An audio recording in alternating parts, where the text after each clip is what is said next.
Lahore high court نے مسلم league نون کے رہنما خواجہ آصف کی منی لانڈرنگ اور آمدن سے زائد اثاثہ جات کیس میں ضمانت منظور کر لی۔ عدالت کے تحریری حکم میں مچلکوں کا بتایا جائے گا۔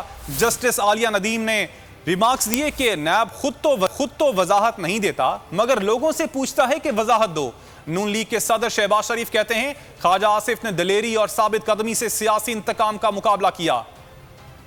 خواجہ آصف کو ملا لاہور ہائی کورٹ سے بڑا ریلیف۔ لاہور ہائی کورٹ نے نون لیگ کی رہنما خواجہ آصف کی درخواست سے ضمانت منسوخ کر لی۔ اس کی سماعت جسٹس عالیہ نیلم اور جسٹس شہباز علی رضوی نے کی۔ جسٹس عالیہ نیلم نے ریمارک دیے کہ نیب نے اپنا موقف خود تبدیل کر لیا۔ کیا نیب کا کام یہی تھا کہ آپ کے افسر دفاتر میں بیٹھے رہیں؟ ملزم خود آ کر دستاویزات دے اور نیب اس پر فیصلہ کر دے۔ نیب خود تو وضاحت نہیں دیتا مگر لوگوں سے پوچھتا ہے کہ وضاحت دو۔ خواجہ آصف نے 27 مارچ کو ضمانت کی درخواست دائر کی تھی۔ درخواست سے ضمانت پر 3 دن میں دلائل مکمل ہوئے۔ نون لیگ رہنما کو 29 دسمبر 2020 کو گرفتار کیا گیا تھا۔ دوسری جانب اپوزیشن لیڈر شہباز شریف نے خواجہ آصف کی ضمانت منظور ہونے پر اظہار تشکر کیا۔ کہا شکر ہے خواجہ آصف کی ناحق قید کا سلسلہ تمام ہوا۔ خواجہ آصف نے جس دلیری اور ثابت قدمی سے حکومت کے سیاسی انتقام کا سامنا کیا وہ باعث فخر ہے۔ خواجہ آصف کو نواز شریف، شہباز شریف اور مسلم لیگ سے وفاداری پر قید سہنا پڑی۔